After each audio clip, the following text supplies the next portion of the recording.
Assalamualaikum warahmatullahi wabarakatuh.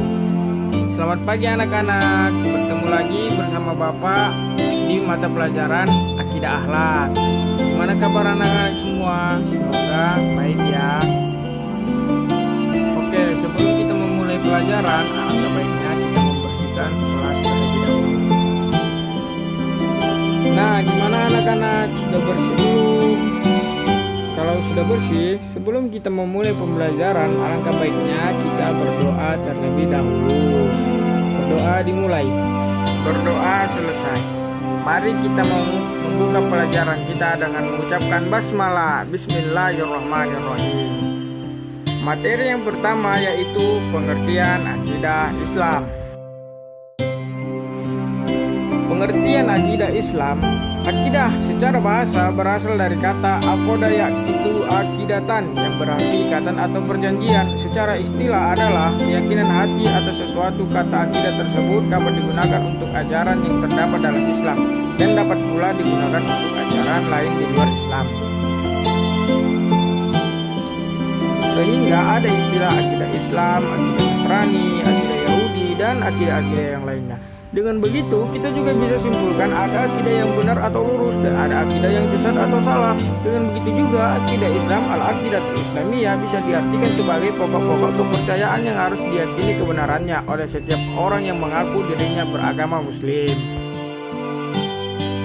Nah, berbicara tentang akidah, yang paling pertama dan utama adalah konsep ketuhanan. Baru kemudian konsep-konsep akidah yang lainnya yang sesuai dengan keinginan Allah itu sendiri melalui firman-firmannya dalam Al-Quran dan hadis-hadis Nabi-Nya.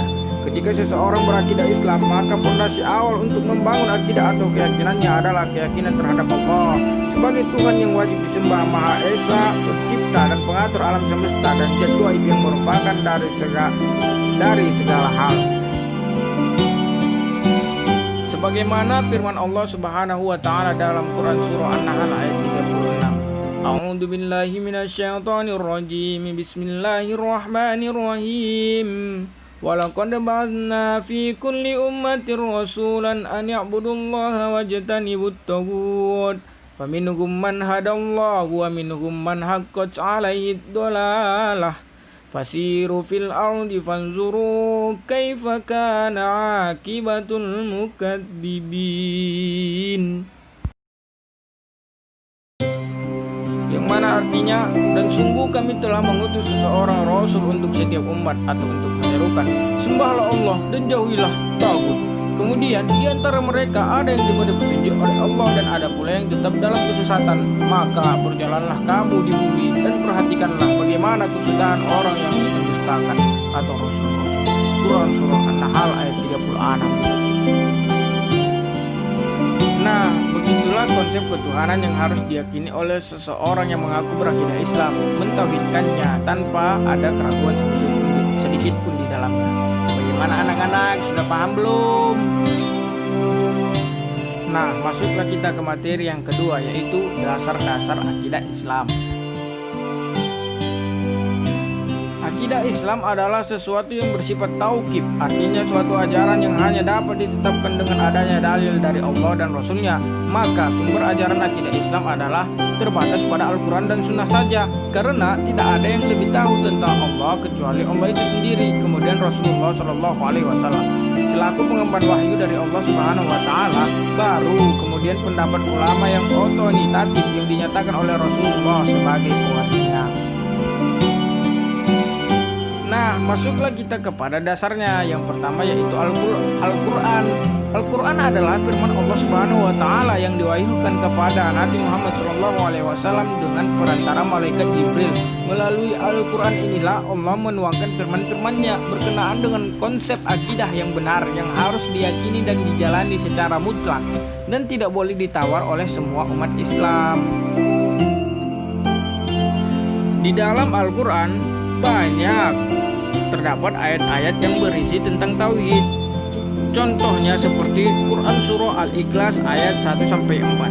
Bismillahirrahmanirrahim. Qul huwallahu ahad, Allahus samad, lam yalid wa lam yulad wa lam yakul lahu kufuwan ahad.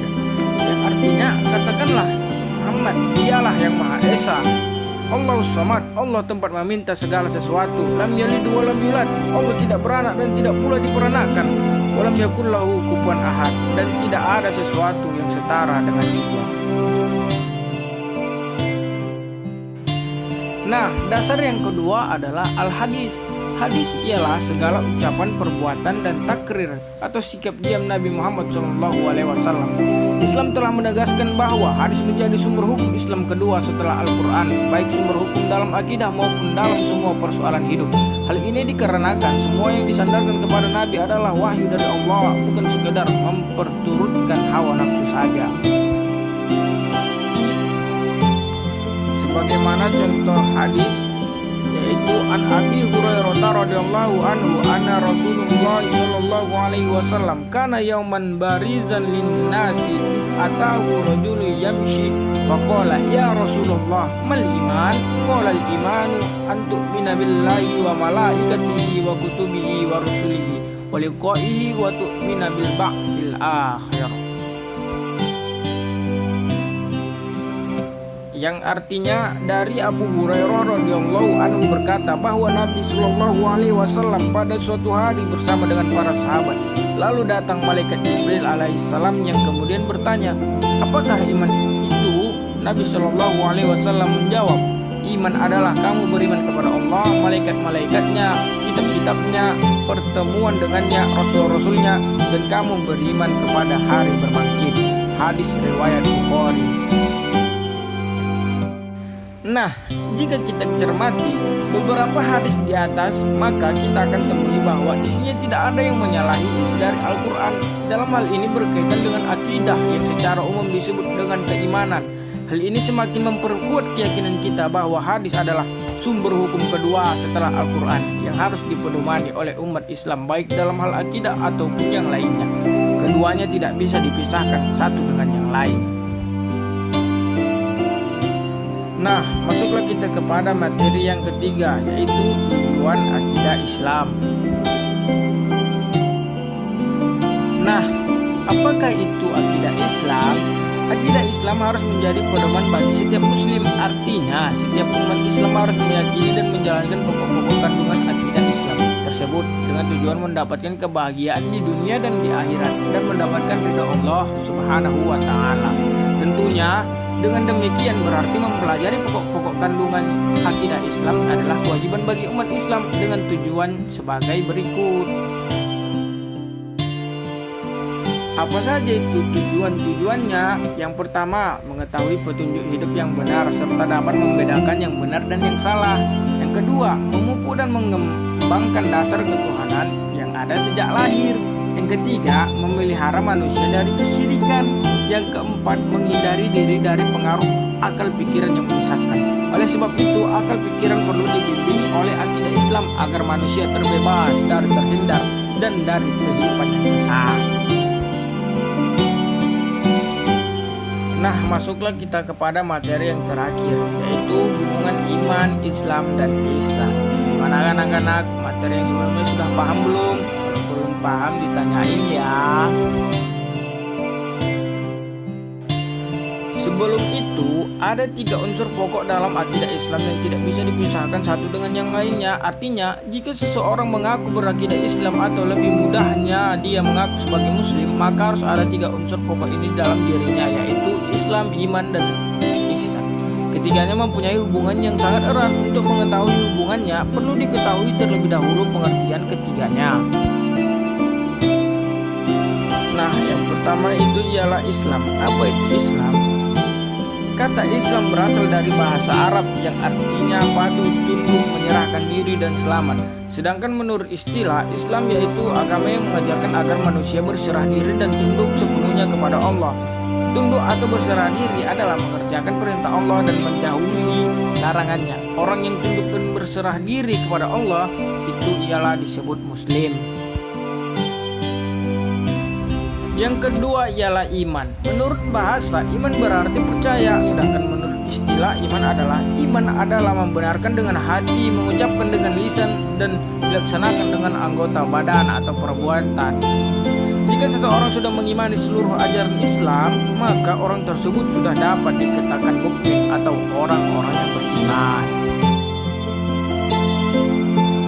Yang ketiga ialah ihsan. Ihsan berasal dari bahasa Arab yang berarti kebaikan. Ihsan adalah perbuatan baik sebagai bentuk penghambaan diri kepada Allah sebagai makhluk individu, yaitu hubungannya dengan Allah maupun sebagai makhluk sosial yang selalu berinteraksi dengan sesama. Nah, dari paparan di atas bisa kita tarik kesimpulan bahwa ketiganya tidak bisa dipisahkan antara satu dengan yang lainnya dalam menunjang akidah Islam.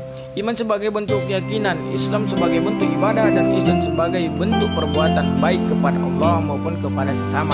Lebih dalam lagi, bisa kita simpulkan bahwa seorang mukmin bisa membuktikan keimanannya dengan menunjukkan keislamannya dan keikhlasannya dalam kehidupan sehari-hari.